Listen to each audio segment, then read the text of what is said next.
Hey everyone, it's Lexi. So in today's video I'll be sharing with you all the music, movies, and TV shows that I watched and listened to over the month of October. So October was a very successful kind of getting all the TV shows finished month, so I'm very proud about that. So yeah, without further ado, let's get started. So starting out with music, the only new music that I've been really listening to is Niall Horan's Heartbreak Weather album.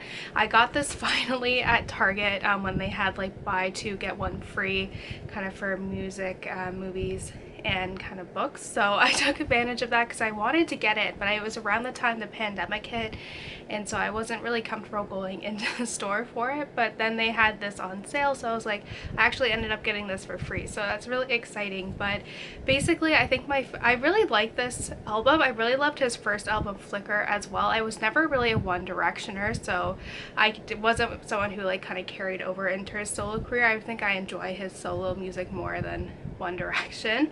But I really like this album. It's a little bit more kind of upbeat and poppy. The first album was a bit more kind of acoustic pop, but this one I still really enjoy it. I think my favorites on the album are Heartbreak Weather, Black and White, and San Francisco. Next, moving on to TV shows, I watched Emily in Paris, which was a new series on Netflix, and oh man, I only was like curious of watching it because I heard so much of like the chatter on the internet about this, and I was like, I need to see this for myself so I can actually contribute to the conversation.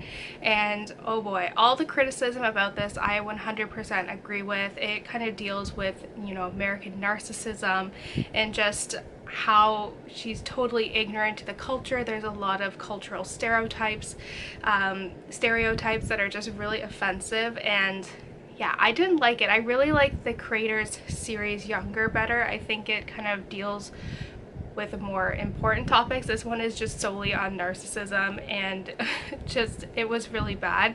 Even though I did not enjoy it and I did not like a lot of the characters, I still watched all 10 episodes because I'm like, you know what, I saw it as a form of escapism with like traveling and getting to see the different places in Paris, in France. I really enjoyed, so I did enjoy like that part and like the scenery side of it, but I didn't really like Emily, the main character. I don't really like Lily Collins, actually. I think maybe that's why. I don't think she's a very good actor, and I think it comes across through the TV show that it like some parts made me cringe. But yeah, I think like I didn't really like Emily as a main character. I think there were two side characters that I felt like I were my favorite, and I always enjoyed the scenes that they were in. I felt they were more kind of flushed out, but for the most part this show is just meh. Well, I probably watch season 2 if there is one, probably, because it's just like I hate watching it at that point. But yeah, I wasn't a big fan of this one. So next, we finally finished season 6 of Schitt's Creek. We ended up rewatching the entire series because my sister hasn't seen it, and yeah, I'm so sad that it's over, but I know I felt like they did a really good job at concluding the series, having all the characters' storylines very well wrapped up. And what I really love about this series is the growth, especially the Roses have over the course of these 6 seasons, and then the kind of theme of having a found family, I think, is probably one of my favorites, actually. And it's really neat too because it's filmed like 10 minutes from, you know, where I grew up in Canada, so it's a town that I know, and I know they filmed a couple scenes in Unionville, which is where I'm from, so it's very neat to see an area that I'm so familiar with on TV, and especially how critically acclaimed this was, like where they like swept the Emmys. I'm very proud about that. It's nice to have this small, you know, little Canadian show that could. So next, moving on to movies, we first watched Fantastic Beasts and Where to Find Them. Me and my parents were home together, and my dad's like, oh, let's watch this. So we watched this one. I really love the kind of 1920s feel to it. I think it's a lot of fun. I love the historical aspect of basically the wizarding world that we know kind of thrown in, you know, into the 1920s. I think is a really interesting era, and I like how it talks about, you know, draws a lot of parallels to kind of our world in terms of like racism and, you know, all that stuff. So I really enjoy this. I'm very curious to see where this series progresses after this, because I think they're filming the third one now, so probably will be a little late in terms of when it's probably, the film's gonna get pushed back obviously because of COVID, but I'm very curious to see where this series goes. But I just love it. It's just a lot of fun. So next we watched Halloweentown, and I haven't seen this movie in like a solid like probably like 15 years, so we were laughing because it was like, that movie terrified me, especially the part, like the scene where they get frozen in the movie theater, like scared me. I was like scared to go into movie theaters because of that, but it was fun seeing it from a adult's perspective now. But yeah, that movie's just a lot of fun. It was super nostalgic. And then we also watched the second film as well, which I didn't remember as much of this one. I remember like the scene in the gym, but other than that I don't remember it. But it's just fun watching it because I feel like those are just like classic Halloween movies that I haven't watched in years.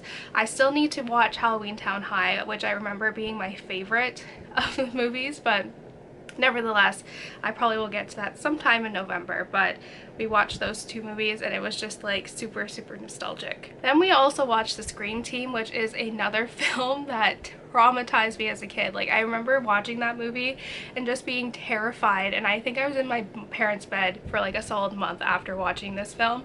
But this one's really fun too because it has an interesting story behind it, because it's actually filmed in my hometown of Unionville, and we were actually there in the one scene where they have like the carnival, and we were there walking our dog Lucky at the time, and the guy who plays the blue ghost Jumper came over to us because our dogs wear like a gentle leader, so instead of when they pull, it doesn't pull in their neck, it just pulls their snout down, and a lot of people think it's a muzzle, but it's not.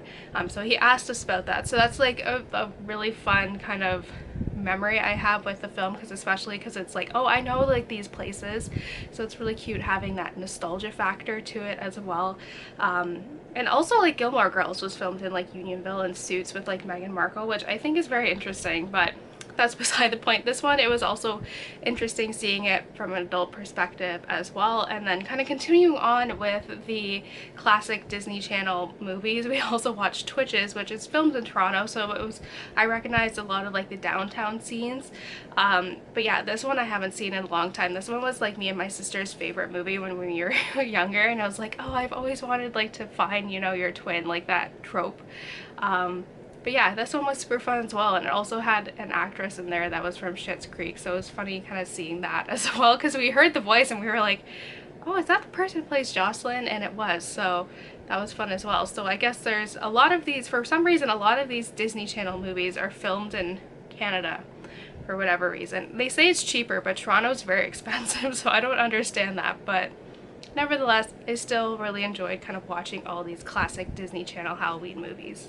So that's it, guys. I hope you guys enjoyed this video. Let me know in the comments below what you watched and listened to this month and all of that fun stuff. I'm looking for a new TV show now because I don't know what to watch. I've been really wanting to rewatch Gilmore Girls, but I'm curious to see if there's any TV show suggestions that you guys have for me.